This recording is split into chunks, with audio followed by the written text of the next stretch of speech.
Welcome back to Fast Market here on the Schwab Network. It's time for cash tags. For that, let's bring in our next guest. That's going to be Landon Swan, co-founder at Likefolio. Welcome back to the show, Landon. Thank you. It's great to be here. All right. So Target underperforming in this space. Walmart had some good earnings. What kind of data do you guys have on Target going into this report? Because it seems like the bar is relatively low compared to maybe some of its competitors. I know you see what Walmart did, the reaction that they had, very strong earnings report, and you would thought that Target would run up more than it has today. It's kind of just moving with the market a little bit, right? But, Walmart reported that there's more discretionary purchases happening. Holiday shopping's already started.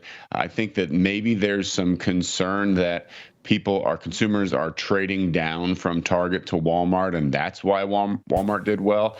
I'm not taking that stance. I think that this is a rising tide kind of situation, and both boats are going to be lifted. The data that we've got shows that Target is maybe not doing as well with Walmart when it comes to the hardcore consumer demand data, but happiness is picking back up, and that we're seeing some snap reversals of some downtrends when it comes to their digital data. So, when we look back at what Target talked about last quarter, I mean, they raised their forecast. They said that their brick and mortar was doing well, digital's doing well.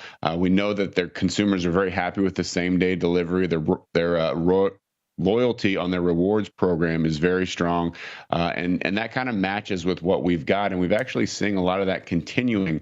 So when I talk about a little bit of a snap on the reversal, so their digital numbers, websites and app visits were kind of downtrending for a while. In fact, if you look back to about 3 months ago, it was negative 11% year over year, but now we're actually moving to positive 3%. We're looking at apps here. This is positive 7%. And you can see there was a little bit of a downtrend over time, but we've got a pretty sharp snap on that side now we're positive 7% on a year over year basis. And again, this is year over year. So we're comparing apples to apples, even though we're moving into that holiday shopping season. We're doing better than we were. And for a long time, we couldn't say that. A very similar story when it comes to web visits.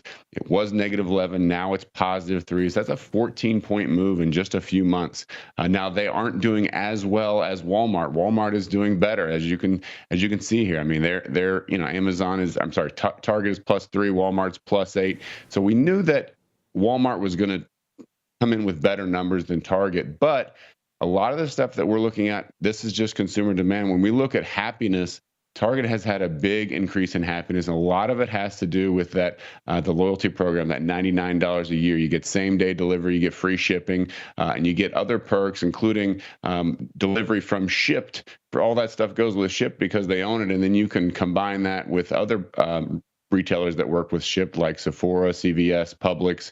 So it's kind of a nice benefit for users, and they're actually talking about, some of the things that we see online. People are talking about how when you order with Target on Shipt, you get it in 1 to 2 hours no matter what, whereas with Walmart, you'll get it the same day, but it's hours away, right? Maybe 4, 5, 6 hours. So, I mean, it just shows how greedy we're getting at this point. I can remember when we had 2-day delivery on Amazon years ago, and that was unbelievable. Now you want it in an hour, and if you don't get it, you're switching services. But, it's really incredible what these companies are able to do.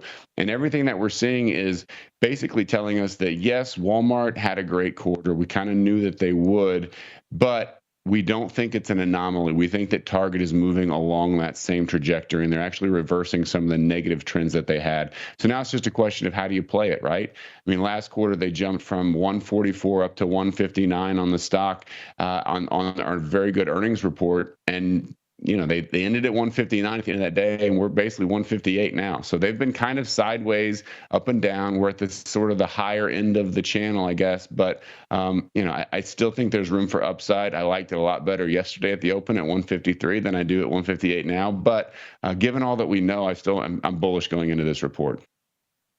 Landon, when I saw the Walmart news release, I thought the same thing you did. Because of the focus on discretion, remember, it was a couple years ago, the genesis of all Target's problems was the big miss in discretionary inventory and how they had to lower margins to get rid of that inventory. I think if there's any real recovery, and remember, Target is a fraction of the size of Walmart.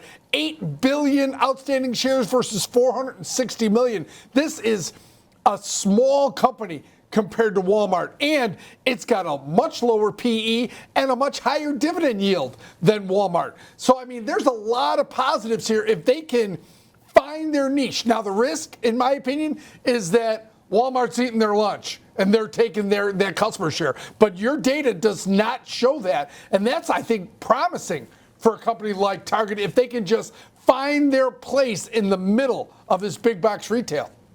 Right, I agree with you completely. Now, the thing about these two companies is for a long time, Target was always seen as the kind of the higher class version of Walmart, much smaller, but much nicer stores. Consumer happiness scores were always coming in higher. And over the last 18 months or so, we saw that gap close, and I think there was even a few quarters where Walmart happiness was higher. Target got into some political stuff, and you get polarizing voices there. But I think that kind of reversal really worried investors, because if Target doesn't have that, then what do they have, right? They don't have the size to compete or the pricing power. So if they don't have that the conception that they are the higher class version, then I think that's very concerning. And Walmart, to its credit, has done a lot to up its game as far as perception of quality, the niceness of their stores. So that, I think, was a big concern for investors, and I think it was a legitimate concern. Now we're starting to see Target move in the right direction, competing on happiness again, competing on consumer perception, and they're getting back to where they were. I think they had a little bump in the road there, but now they're on the right track. So if they are valued lower, and if they do have all this upside, if they're perceived as the better company as far as consumer experience, then they have a lot of upside competing against the giant. And I think you just got to look into this. If it's discretionary that really moved the needle, just like you said, and that's where Target's going to pick it up. It would be really surprising to me if discretionary money went into Walmart and it didn't also go into Target. So I'm a little surprised it's not more up today, the stock, but I think that's an opportunity for investors. It was actually down.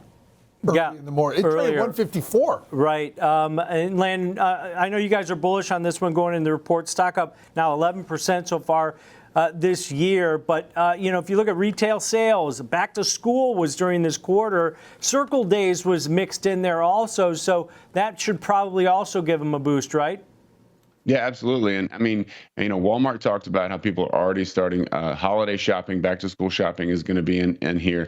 So, you've got the reported quarter with back to school, you got the forecasted quarter with holiday shopping. So, overall, the data that we're seeing is that people are moving back to Target, whereas the last, again, 12 to 18 months, they had a perception problem and they were really starting to trail off. It wasn't significant, but it was a downtrend for sure. And this quarter, it looks like a snap on that to the right side, to the upside, which is where you want to go as an investor. So, I don't think it's going to be a giant surprise, but I do think that there's opportunity for the upside because people are kind of pushing them to the side saying, I think that was just Walmart that had a great quarter. I don't know about Target. And I'm saying, no, I think they're both having a great quarter. So I do think there's upside here. And, for those interested in the score from -100 to +100, our score on this one's +56. So we're more confident than a lot of our trades. This one we like. Yeah, bullish on Target going into earnings. That's a high score, 56. Data doesn't lie, people do, Tom. That's true. All right, great stuff. Great data as always, Landon. Have a good day.